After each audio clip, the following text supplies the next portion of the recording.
Udah di-record kan? Oke, sudah. Oke, bismillahirrahmanirrahim. Assalamualaikum warahmatullahi wabarakatuh. Ya, pada kesempatan hari ini kami akan mempresentasikan atau menjelaskan tentang pemerintahan Republik Cina hingga pemerintahan nasionalis di Taiwan.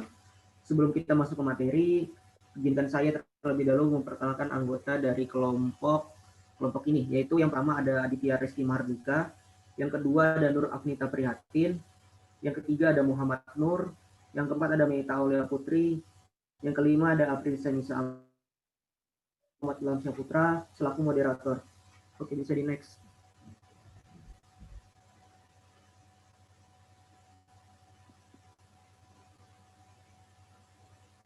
Oke.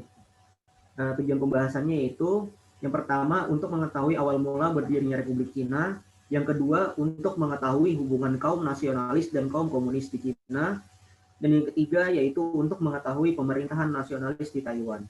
Oke, next.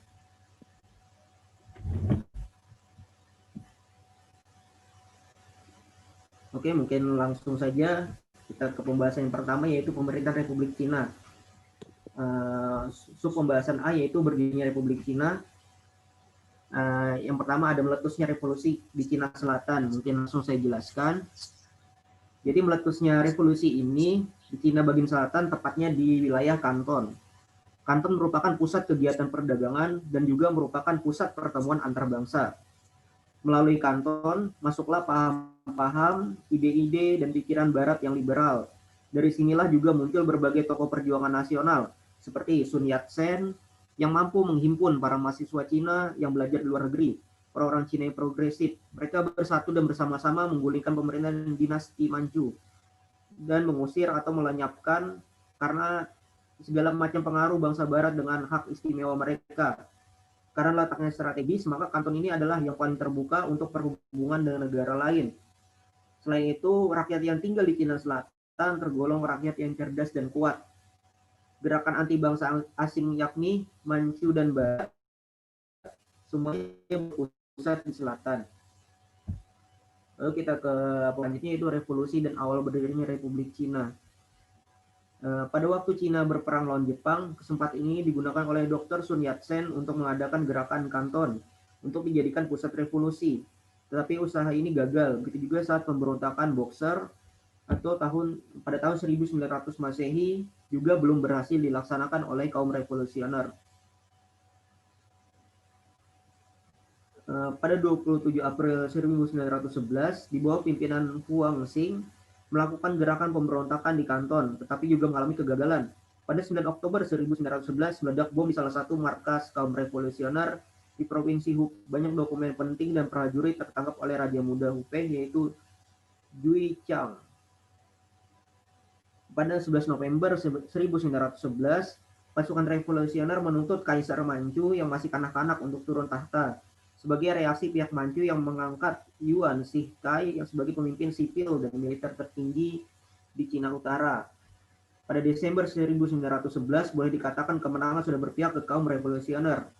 Pada 29 Desember 1911, kaum revolusioner mengangkat Dr. Sun Yat-sen sebagai Presiden Pemerintahan Republik Cina.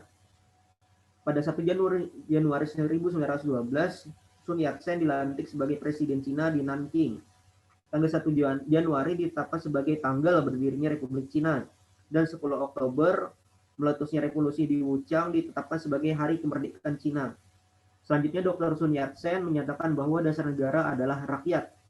Oleh karena itu, semua suku bangsa yang ada di negara Cina atau 5 suku bangsa dipersatukan sebagai satu bangsa atau nation. Persatuan ini dilambangkan dalam bendera Republik Cina yang terdiri dari 5 warna, itu ada warna merah, kuning, biru, hitam, dan putih. Tanggal 12 Februari 1912 merupakan tanggal penyerahan kedaulatan dari pemerintah Manchu kepada bangsa Cina. Dinasti Manchu yang sudah memerintah sejak 1644 Masehi berakhir sudah.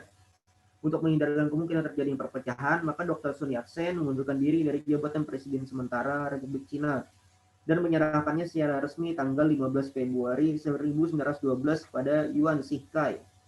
Selanjutnya Yuan Shikai diangkat sebagai Presiden Republik Cina dan Li Yuanhong diangkat sebagai Wakil Presiden. Mungkin bisa di next. Ya, selanjutnya pembahasan hubungan nasionalis dan komunis di Cina. Saya akan menjelaskan poin A, yaitu berdirinya Partai Kuomintang dan Partai Komunis di Cina. Mungkin langsung saja, runtuhnya dinasti Manchu terjadi karena kekecewaan rakyat terhadap pemerintahan Manchu yang dianggap tidak bisa lagi mengendalikan pemerintahan. Hal ini menyebabkan kekalahan demi kekalahan terhadap bangsa Barat, baik di bidang diplomatik maupun militer. Akibatnya muncul berbagai pemberontakan-pemberontakan yang terjadi. Setelah mendirikan Republik Cina, maka pada Agustus 1917 di Rusia terjadi adanya revolusi yang merupakan awal dari perubahan bentuk pemerintahan menjadi komunis di bawah kepemimpinan Lenin. Karena kedekatan geografis antara Cina dan Rusia, maka mereka membangun hubungan diplomatik dengan Cina serta adanya keinginan menyebarkan komunis di Cina. Pada tahun 1919, Koczynski, salah satu agen dari Komintern, berhasil mendirikan sekolah komunis pertama di Cina. Selain itu, ia juga ditugaskan untuk mencari kader komunis yang revolusioner di Cina. Pihak Komintern sendiri berupaya untuk mendirikan sebuah partai kaum buruh dan petani yang revolusioner untuk dijadikan sebagai implementasi keberhasilan revolusi gaya Bolshevik di Cina. Pada Agustus 1920, Koczynski menghubungi kaum komunis Tiongkok yang dihadiri oleh Chen Duxiu, Xi Chuntong, Li Hanjun, Shen Xuanlu, Yu Xiaosong untuk memulai pendirian Partai Kuchangtang, dan pada tanggal 23 Juli 1921, Partai Komunis Cina resmi didirikan di Cina. Ya, selanjutnya poin B akan dijelaskan oleh teman saya, mungkin kepada saudara Adit. Waktu dan tempat saya persilahkan. Ya, masuk ke poin B itu adalah jalannya konflik antara kaum nasionalis dan komunis di Cina pada tahun 1927 hingga 1945.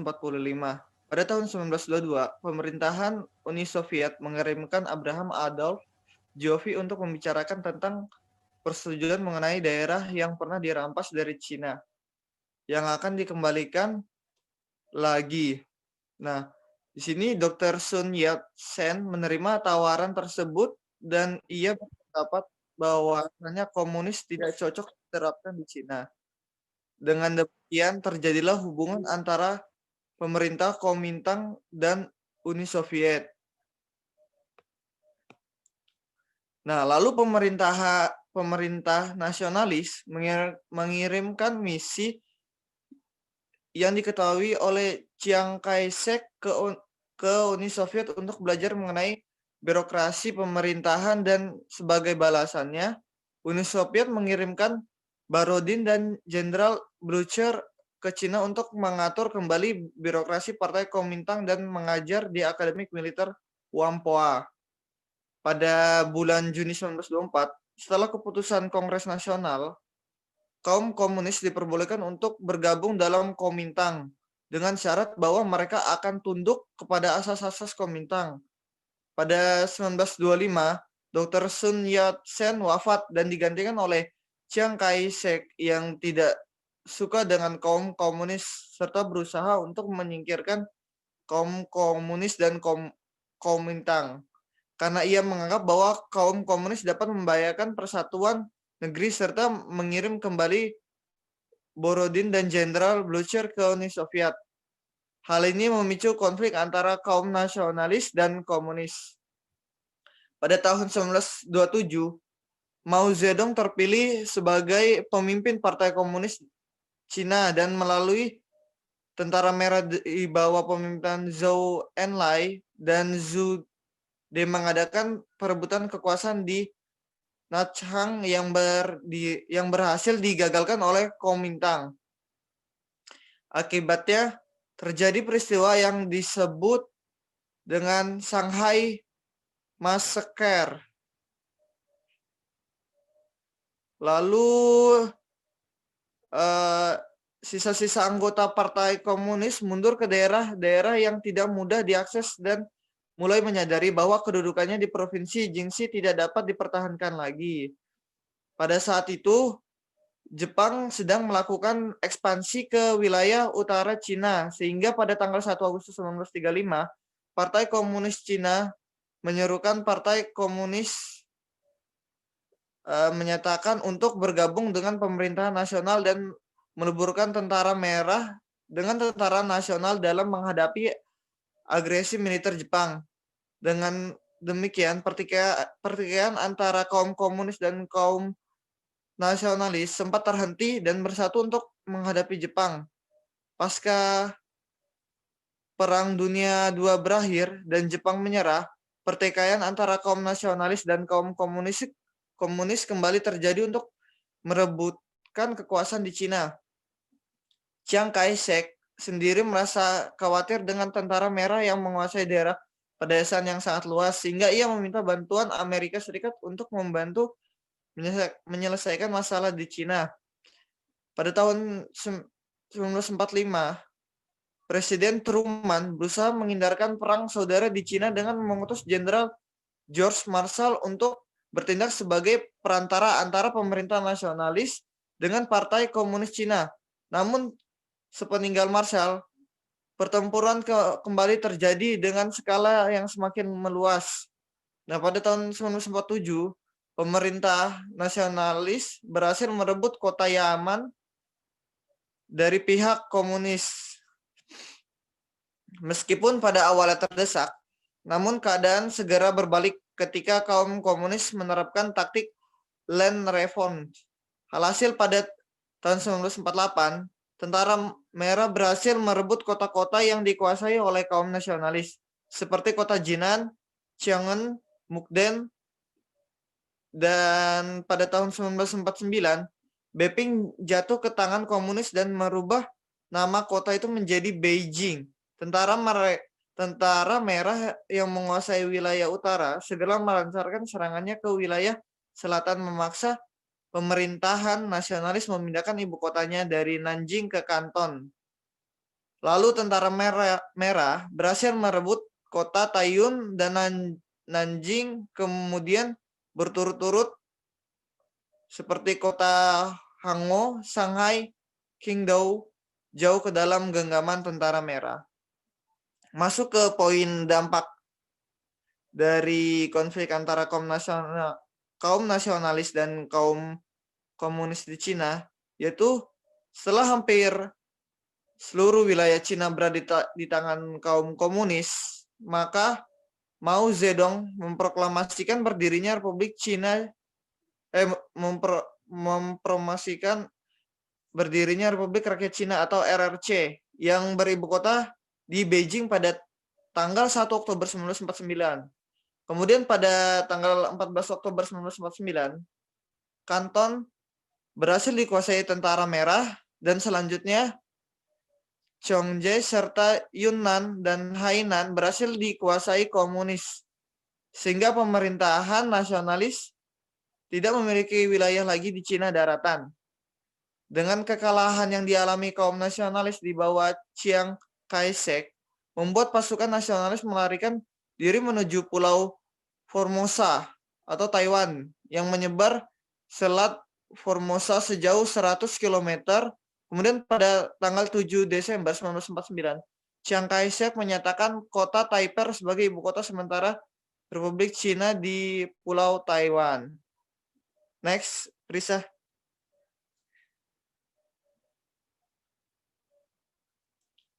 Next, slide selanjutnya.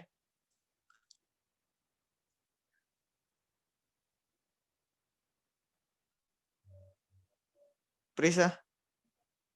Ya, saya akan membacakan tentang poin A mengenai pemerintah nasionalis di Taiwan. Masuknya paham komunis di Republik Tiongkok tahun 1920-1927, daerah Asia Timur merupakan suatu kawasan yang terdapat dua pengaruh ideologi besar, yaitu ideologi komunisme yang dibawa oleh Uni Soviet dan negara Barat, Prancis dan Inggris.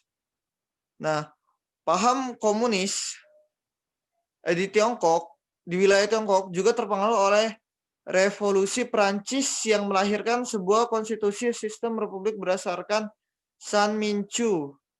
Nah, Paham komunis berasal dari Rusia. Setelah kemenangan kaum komunis Bolshevik pada bulan Oktober tahun 1917 merupakan awal dari perubahan bentuk pemerintahan ke komunis. Hal ini berdampak di Republik Tiongkok. Dampak bidang politik, Uni Soviet berusaha menghimpun para pelajar Tiongkok yang belajar di Moskow untuk melakukan perebutan kekuasaan. Dapat dipahami, kedekatan geografis menimbulkan mudah dan cepatnya eksodus komunis ke Tiongkok pada tahun 1919 merupakan awal penyebaran komunis dengan mengirimkan Siki berusaha menegosiasi penyebaran komunis dengan mengirimkan kekuatan revolusioner seperti Li Dazo dan Chen Duxiu. Alasan pokok yaitu jumlah penduduk Republik Tiongkok terbesar di dunia menimbulkan Uni Soviet berusaha mendirikan negara komunis. Baru permulaan revolusi Oktober tahun 1917 di Rusia menimbulkan dampak secara langsung di Tiongkok. Dampak tersebut dengan masuknya paham komunisme dan dari Uni Soviet, di sisi lain di Tiongkok terjadi krisis kepemimpinan akibat tidak adanya tokoh yang mempersatukan Tiongkok karena birokrasi saling berebut pengaruh masing-masing. Pada tahun 1921, Uni Soviet bersama pemerintah Sun Yat-sen menyepakati berdirinya Perkumpulan Komunisme. Terus para anggota komunis diberikan posisi penting di Partai Kuomintang sebagai partai tunggal di tahun 1921 hingga 1925. Proses konflik antara kaum nasionalis dan komunis di Republik Tiongkok pada tahun 1927-1949 dilatar belakangi oleh konflik tahap pertama tahun 1927-1945, konflik antara kaum komunis dan kaum nasionalis pada periode dalam Partai Kuomintang. Ini perjuangan kaum komunis yaitu tentang revolusi proletarian. Di pemerintahan Chiang Kai-shek, program komunis berusaha mendirikan negara tandingan yaitu pembentukan Republik Komunis Tiongkok di Wuhan. Mungkin selanjutnya akan dijelaskan oleh rekan saya. Ya, baik, selanjutnya akan dilanjutkan oleh Saudari Nur Afnita Prihatin. Mungkin waktu dan tempat saya persilahkan. Baik, terima kasih. Sebelumnya, apakah suara saya terdengar? Ya, terdengar. Oke, kita masuk ke poin B, yaitu faktor eksternal dari pendirian Partai Kungsiatan atau PKT tahun 1921. Hal yang paling utama dari organisasi Kungsiatan yang dilakukan oleh Sun Yat-sen yang dibantu oleh penasehat pemerintah nasionalis dari Uni Soviet bernama Adolf Jofet. Ini berpihak pemerintah nasionalis mengirim misi ke Uni Soviet untuk belajar mengenai birokrasi pemerintahan di sisi lain. Uni Soviet telah mendirikan Biro Timur jauh di Siberia di kota Vladivostok. Biro tersebut di bawah kendali Komintern lalu mengirim agen bernama Michel Borodin.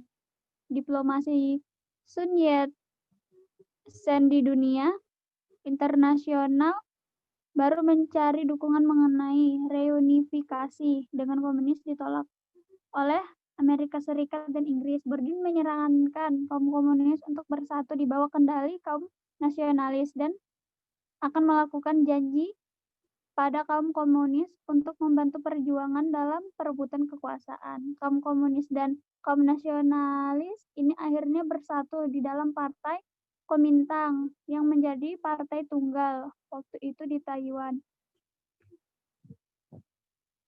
Persatuan kedua golongan tersebut mendapatkan arahan dari Borodin. Kepentingan kaum komunis dibatasi oleh pemerintah nasionalis, maka pada bulan November 1924 Borodin mengorganisasikan pemberontakan untuk merebut kekuasaan. Faktor ini mengakibatkan Chiang Kai-shek menggerakkan tentaranya untuk membasmi dan berharap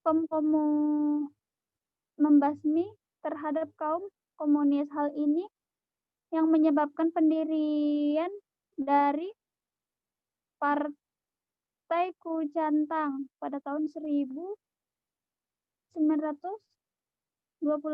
Kemudian kita masuk kepada reorganisasi Partai Nasional Rakyat Tiongkok tahun 1919 sampai 1924. Yang pertama, pasca pembentukan Partai Kuomintang 1921, pemerintahan Uni Soviet ini mengirim Abraham lagi untuk membicarakan tentang pengembalian daerah konsensi dalam pelabuhan-pelabuhan di Republik Tiongkok. Uni Soviet menawarkan pemberian bantuan dalam bidang birokrasi pemerintahan kepada pemerintahan Republik Tiongkok untuk normalisasi hubungan diplomatik. Sun Yat-sen menerima tawaran bantuan tersebut dengan syarat pelanggaran pengenalan susunan pemerintah komunis untuk Uni Soviet ke Republik Tiongkok. Nah, runtuhnya pemerintahan Wardon membuat Sun Yat-sen melakukan perhubungan dengan Uni Soviet mengenai perbaikan keadaan politik. Organisasi Sun Yat-sen mengirimkan sebuah delegasi bernama Misi Dr. Sun kunjungan pemerintahan serta belajar sistem birokrasi di Uni Soviet. Uni Soviet ini kemudian mengirim kunjungan balasan untuk Republik Tiongkok dengan mengirim Michel Borodin untuk mengurusi perbaikan birokrasi di Partai Kuomintang. Atas bantuan Uni Soviet, pada tahun 1924, akhirnya didirikan Akademi Militer Whampoa dengan kepala akademik Chiang Kai-shek. Sun Yat-sen melakukan kebijakan reorganisasi.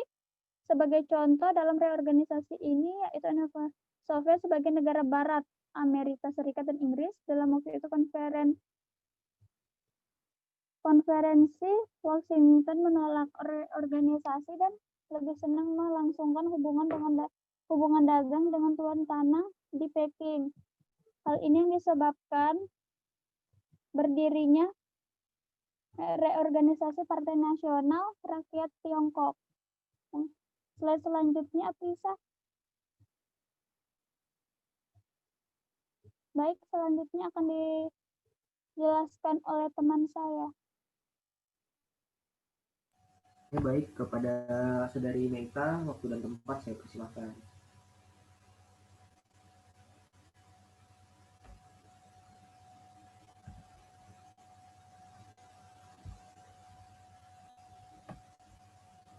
Tim mute, suaranya mute.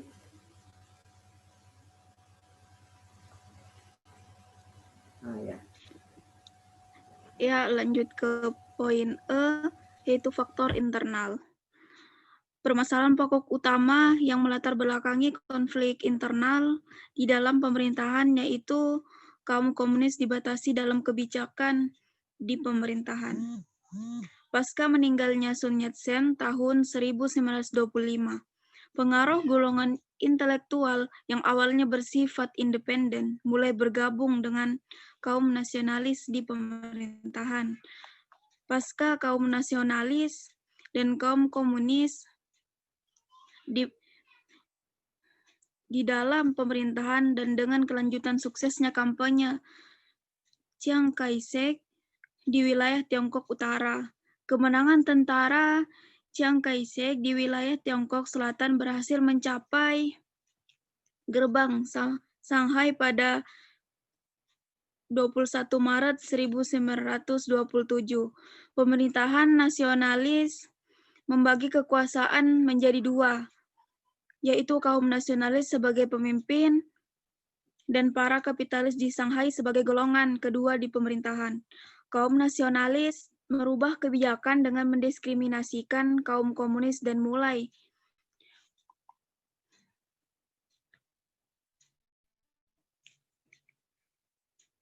mendekati kaum borjuis saat bersama pula para penasihat Uni Soviet dihentikan. Bahkan ada pula yang dieksekusi. Keputusan tersebut datang dari Chiang Kai-shek yang menentang keputusan, yaitu membagi kubu kiri tahun 1927 yang dibentuk sebagai musuh wilayah Hankou. Chiang Kai-shek membuat pemerintahan nasionalis di Nanking menduduki pemerintahan secara mutlak. Pada bulan April 1927, kaum komunis kecewa karena menjadi program mutlak pada pemerintahan lebih mementingkan kebutuhan industri di Tiongkok. Kaum komunis keluar dari pemerintahan dan mengorganisir kekuatan golongan bawah seperti petani dan buruh. Hal ini yang menjadi faktor internal konflik. Lanjut ke poin F, latar belakang konflik tahap kedua tahun 1945 sampai 1949. Periode tahun 1945 sampai 1949 di Republik Tiongkok merupakan puncak dari propaganda pembagian tanah. Tujuan dari reformasi tanah adalah untuk menghilangkan kelas tuan tanah feodal. Kebijakan yang diambil kaum nasionalis menghilangkan kelas tuan tanah feodal kembali yang diambil kaum nasionalis berusaha mendekati Amerika Serikat untuk meminta bantuan dan mendekati golongan pengusaha di kota-kota besar. Adapun faktor-faktornya dapat diuraikan sebagai berikut.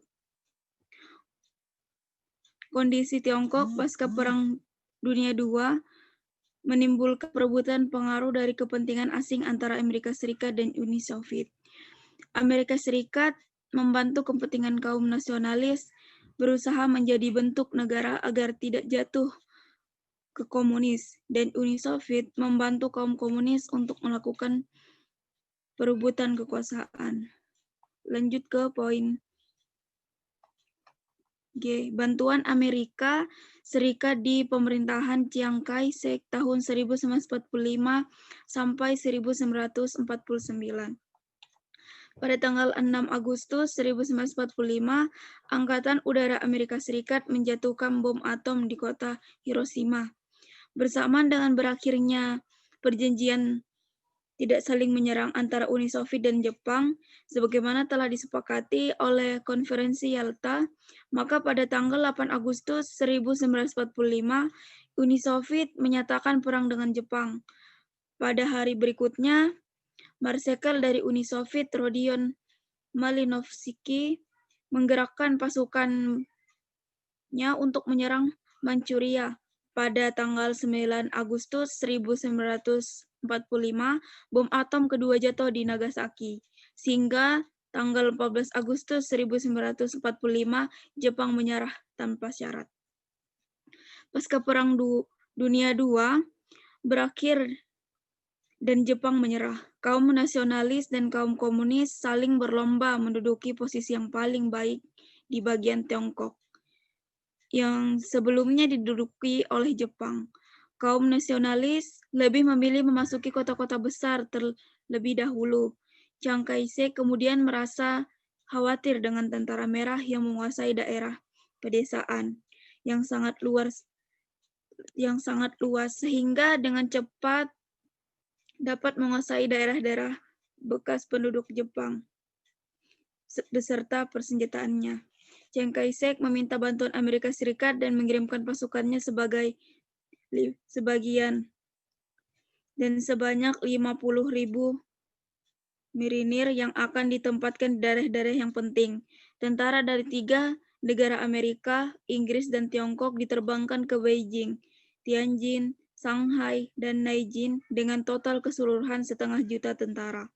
Uni Soviet telah lebih dahulu menguasai Manchuria dan 100.000 tentara merah berada di Tiongkok. Amerika Serikat yang tidak menginginkan terjadinya perang dengan Uni Soviet menyatakan bahwa kepentingan berada di sana hanya untuk membantu melucuti persenjataan Jepang dan pemulangan mereka ke Jepang.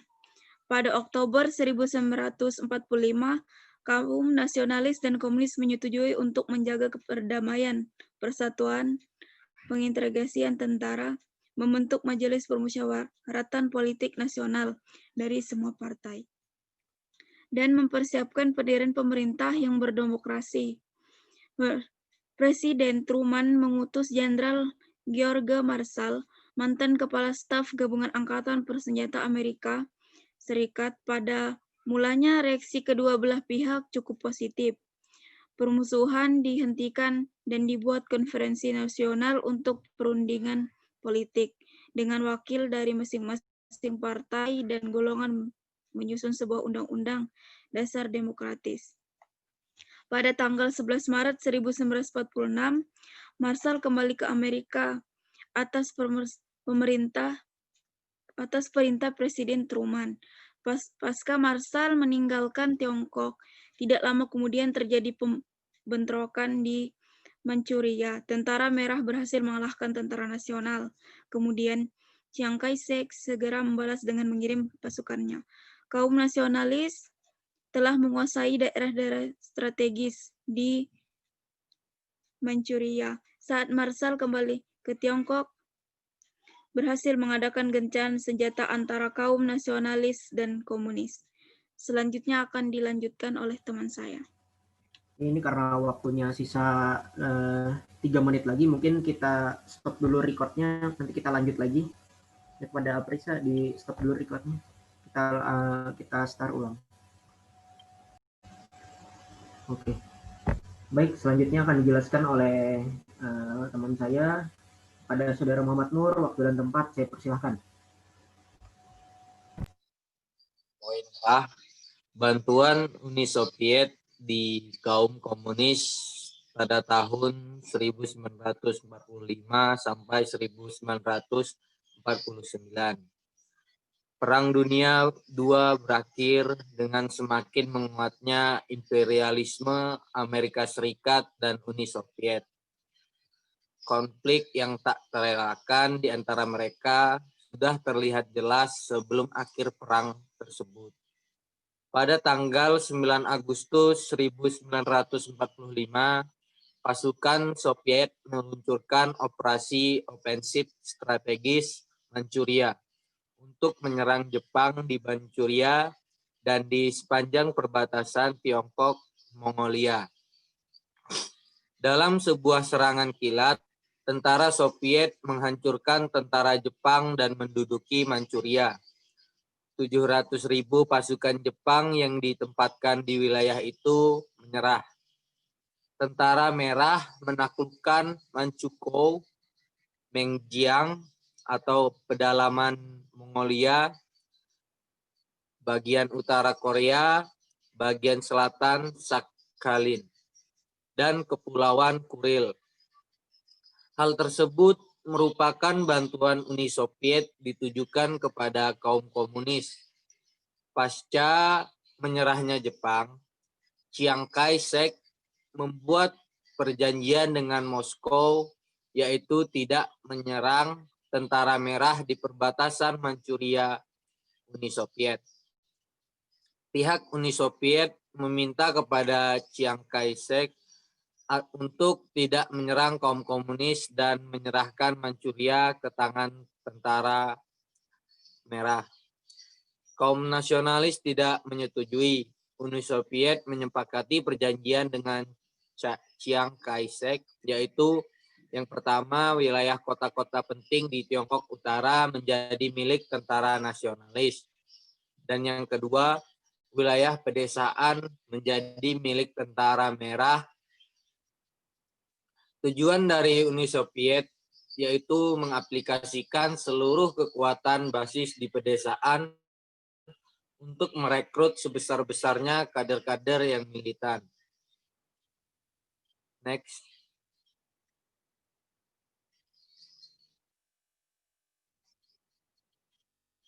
Slide selanjutnya.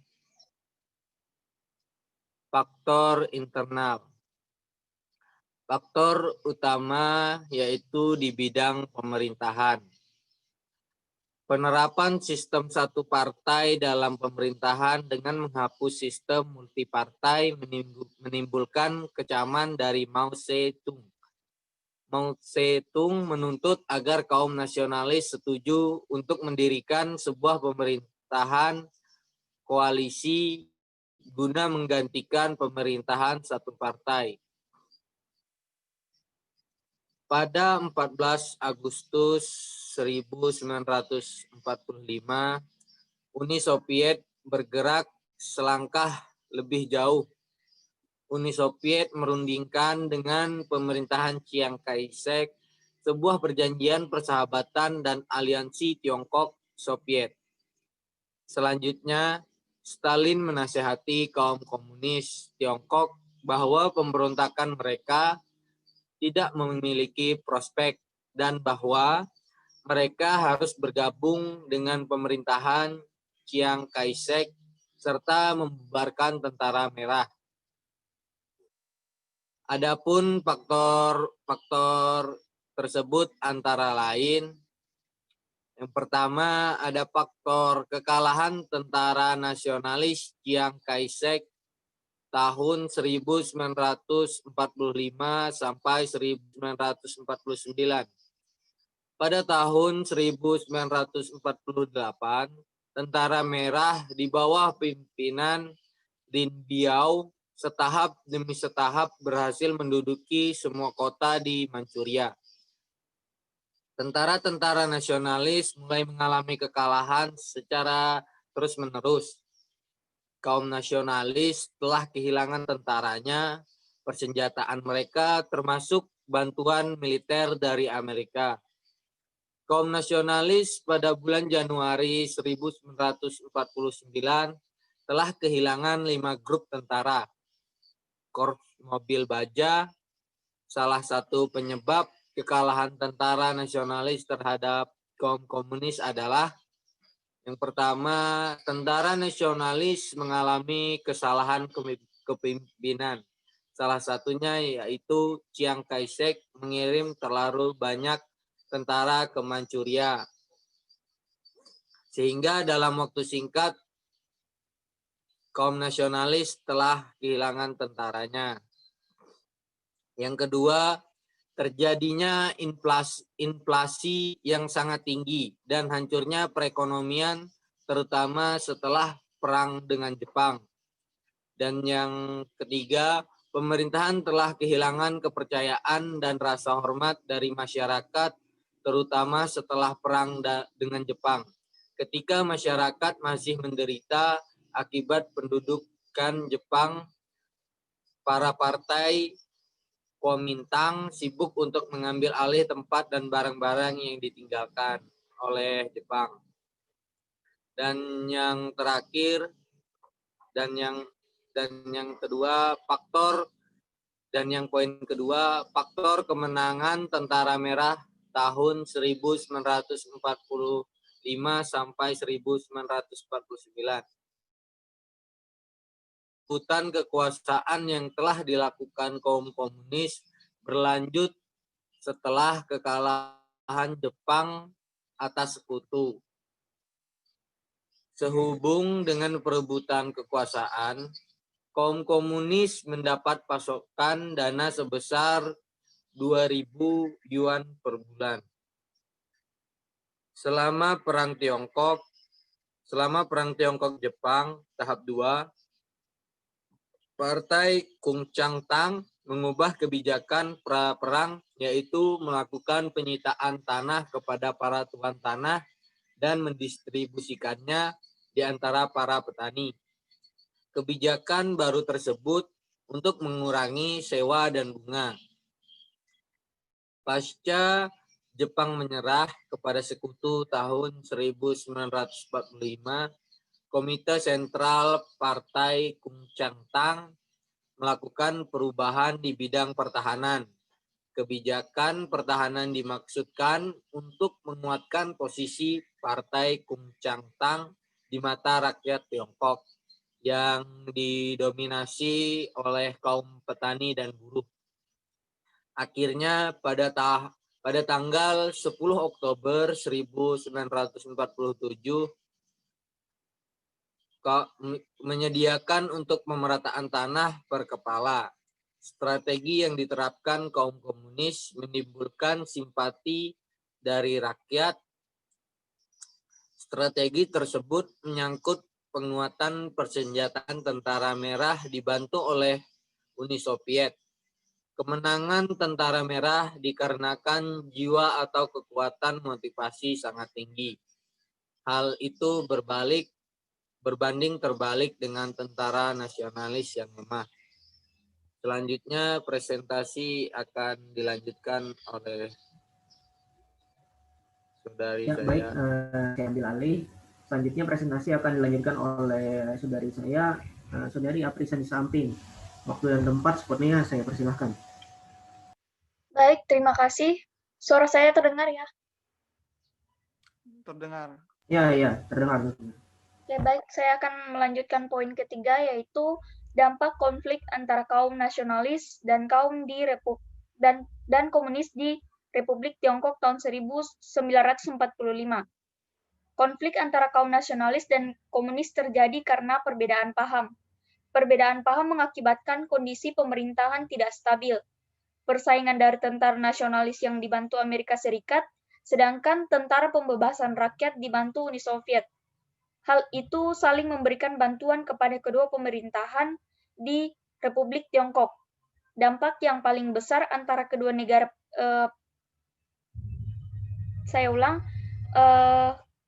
dampak yang paling besar antara kedua negara pemenang Perang Dunia II yaitu perebutan hegemoni di Tiongkok, bila ditinjau jumlah masyarakat mencapai separuh dari penduduk dunia. Selanjutnya, poin keempat yaitu kemenangan kaum komunis dan terbentuknya Republik Rakyat Tiongkok pada tanggal 1 Oktober 1949.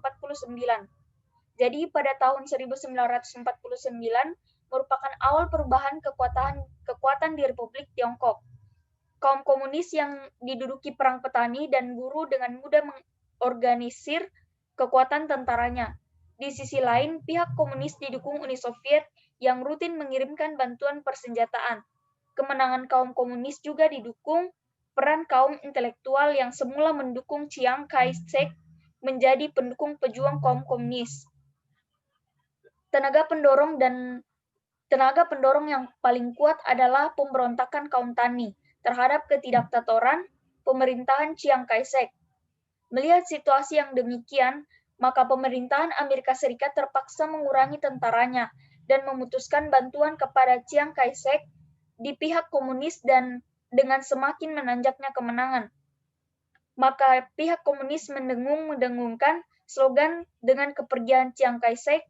Slogan yang dikeluarkan pihak komunis tersebut yang menyebabkan Chiang Kai-shek mengundurkan diri sebagai Presiden Tiongkok pada 21 Januari 1949.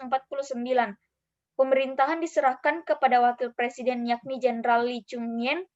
Perubahan kepada pemerintahan nasionalis ini diikuti oleh jatuhnya kota Peiping tanggal 31 Januari 1949. Dengan jatuhnya Peking, pihak nasionalis semakin mendesak karena Nanking terancam. Maka ibu kota nasionalis dipindahkan ke Canton. Akibat konflik antara kaum nasionalis dan komunis menghasilkan eksodus tentara nasional di Taiwan. Pemerintahan nasionalis yang kalah perang mengasingkan diri ke Taiwan dengan tentara nasionalis menyeberang selat Taiwan sepanjang 100 km. Alasan memilih Taiwan yaitu Pulau Taiwan merupakan bagian dari Provinsi Fujian. Saat pemerintahan dinasti Sung membangun pos terdepan di Taiwan mengenai lahan pertanian. Poin selanjutnya yaitu terbentuknya Republik Taiwan tahun 1949. Jadi kekalahan kaum komunis adalah tidak mampu mengatur administratif pemerintahan Republik Tiongkok. Hal ini dikarenakan pemerintahan kaum komunis atau Republik Tiongkok kurang mendapat kepercayaan dari rakyat karena banyak terjadi korupsi di pemerintahan. Pada akhir tahun 1948, posisi kaum komunis atau Komintang tidak stabil di pemerintahan dan menyebabkan timbulnya kekacauan ekonomi dan politik. Pasca tanggal 1 Oktober 1949, Chiang Kai-shek bersama pasukan 1,5 juta tentara nasionalis dan 2 juta pengungsi, terutama dari kaum pemerintahan dan komunitas bisnis, melarikan diri menuju Pulau Taiwan. Pada tanggal 7 Desember 1949, Chiang Kai-shek menyatakan kota Taipei sebagai ibu kota sementara Republik Tiongkok di Pulau Taiwan. Pulau Taiwan akan dijadikan daerah exil government atau pemerintahan pelarian oleh Chiang Kai-shek. Maksud pemerintahan pelarian dalam kasus ini untuk mempertahankan status pemerintahan dari Tiongkok yang direbut kaum komunis atau Kuomintang. Aspek internasional, pemilihan Pulau Taiwan adalah untuk mendekati Amerika Serikat. Alasan utama yaitu agar bantuan yang dikirimkan tidak terhambat oleh kaum komunis. Pemerintahan Chiang Kai-shek masih berharap bahwa suatu saat masyarakat Taiwan akan kembali ke Tiongkok daratan. Pasca kekalahan yang dialami kaum nasionalis mengakibatkan bantuan Amerika Serikat yang diberikan kepada Chiang Kai-shek dihentikan. Chiang Kai-shek bersikeras mempertahankan pemerintahan kaum nasionalis yang dianggap sah di Tiongkok yang mencakup daratan Tiongkok dan Pulau Taiwan, pemerintahan Tiongkok di Taiwan. Pasca berdirinya Republik Rakyat Tiongkok tahun 1949, kondisi di Asia Timur membawa pengaruh di Asia Tenggara. Kondisi demikian akibat kemenangan yang dialami kaum komunis pimpinan Mao Tse-tung secara langsung membawa pengaruh ke negara tetangga Republik Rakyat Tiongkok seperti Vietnam, Korea, Kambodia, Laos. Nah, perhatian utama Republik Rakyat Tiongkok adalah kawasan Asia Tenggara, khususnya wilayah Indonesia dan Vietnam. Alasan tertariknya Republik Rakyat Tiongkok di Indonesia adalah memiliki partai komunis terbesar di dunia. Partai Komunis Indonesia dijadikan basis kekuatan komunis Asia Tenggara. Di negara Vietnam dijadikan sebagai pengawas kegiatan Amerika Serikat yang mendirikan Seattle di Thailand. Kebijakan politik luar negeri atau RRT pasca kemenangan tahun 1949 melawan Chiang Kai-shek dengan melaksanakan teori domino komunis di Asia khususnya Asia Tenggara. Dan pasca kemenangan hegemoni Uni Soviet di Tiongkok tahun 1949 mengakibatkan perebutan paham diutamakan di wilayah Asia. Penduduk Asia merupakan yang terbesar di dunia. Amerika Serikat dan Uni Soviet berusaha mengadakan intervensi.